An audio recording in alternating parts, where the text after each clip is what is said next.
व्यासाय नमः पूज्याय राघवेन्द्राय सत्यधर्मरताय च भूतां कल्पवृक्षाय भूतां कामधेनुवे सुधर्मेन्द्रकरात्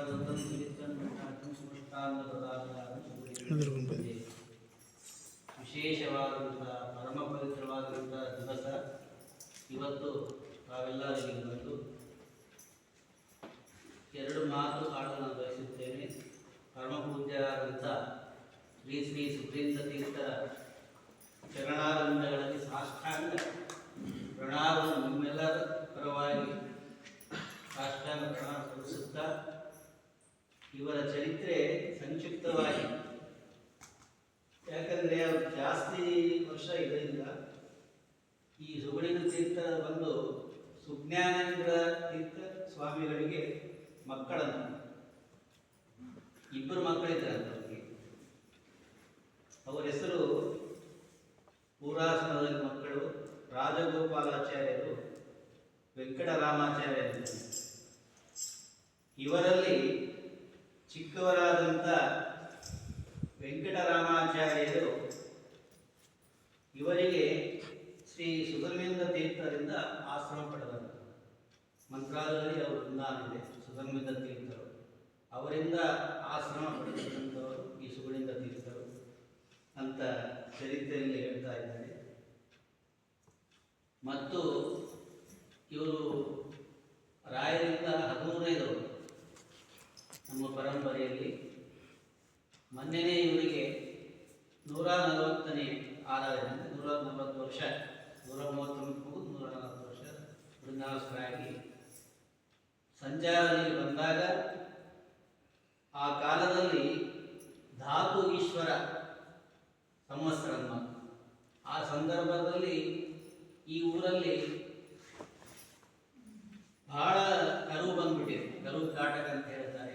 ಏನು ಧಾನ್ಯಗಳಿಲ್ಲ, ಏನೂ ಇಲ್ಲ. ಬಹಳ ಆಪತ್ತು ಬಂದು ಹಸಿವೆ ನೀರಿಡಿಗಳು ಎಲ್ಲರೂ ಪೀಡಿತರಾಗಿದ್ದಾರೆ ಜನರೆಲ್ಲ.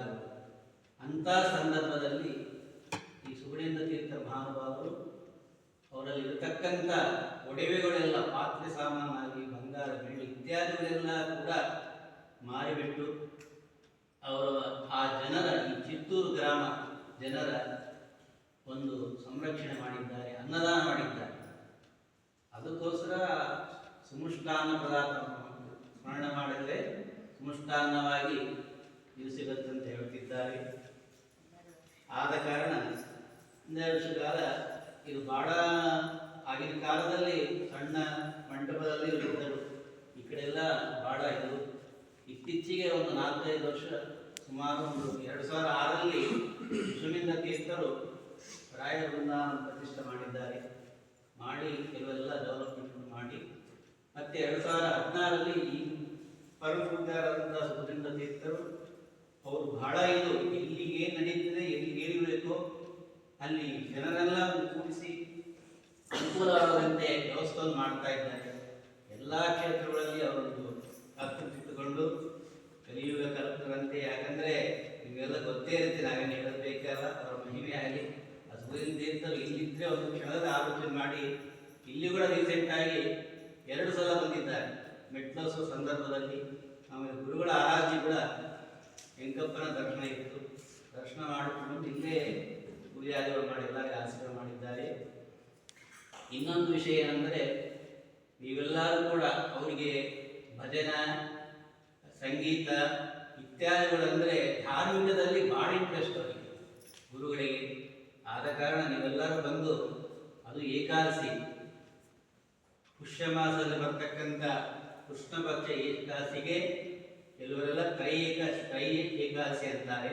ನಮ್ಮಲ್ಲಿ ಷಟ್ಟಿಲ ಏಕಾದಶಿ ಅಂತೇಳಿ, ಅಂದರೆ 6 ಕರ್ಮಗಳನ್ನು ಇವತ್ತು ಮಾಡಬೇಕಂತ.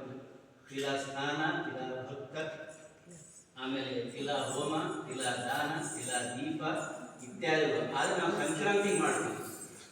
ಈ ಬೇರೆ ರೀತಿಯಿಂದ ಮಾಡ್ತಕ್ಕಂಥ ಸ್ವಾಮಿ ಇತ್ಯಾದಿಗಳು ಇವತ್ತಿನ ದಿವಸ ಬಹಳ ಪರಮಪವಿತ್ರವಾದಂಥ ದಿವಸ.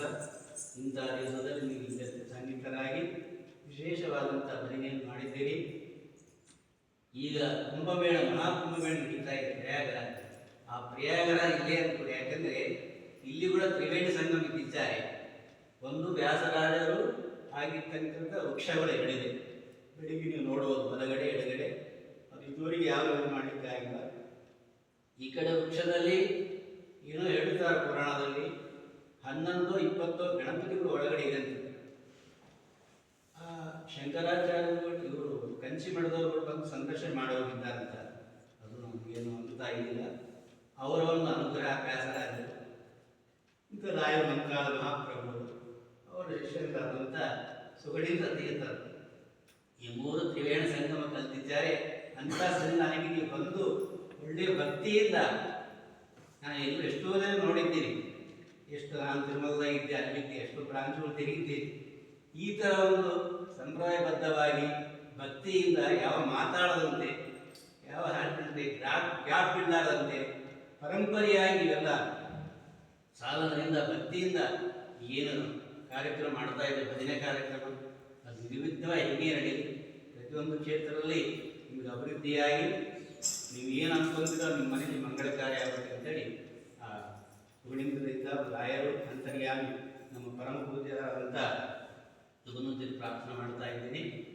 ನೀವೆಲ್ಲ ಕೂಡ ಇನ್ನೂ ಹೆಚ್ಚಿನ ಮಟ್ಟದಲ್ಲಿ ಅಭಿವೃದ್ಧಿಯನ್ನು ಸಾಧಿಸಿ ಒಳ್ಳೆಯದಾಗಿ ಮುಂದೆ ಕ್ಷೇತ್ರದಲ್ಲಿ ಕೂಡ ಇದೇ ಥರ ಕಾರ್ಯಕ್ರಮ ನಡೆಸಿ. ಇವರು ಟೀಮ್ ಲೀಡರ್ ಯಾರಿದ್ದಾರೆ ನನಗೆ ಗೊತ್ತಿಲ್ಲ, ಅವರಿಗೆ ಮೆಚ್ಚಿರಬೇಕು. ಯಾಕಂದರೆ ಅವ್ರು ಎಲ್ಲೋ ಬಂದು ಇಂಥ ಕಡಿಮೆ ಮಾಡಬೇಕಂತ ಉದ್ದೇಶಿಸಿದ್ದಾರೆ. ಗುರುಗಳ ಅಪೇಕ್ಷೆ ನಮಗೂ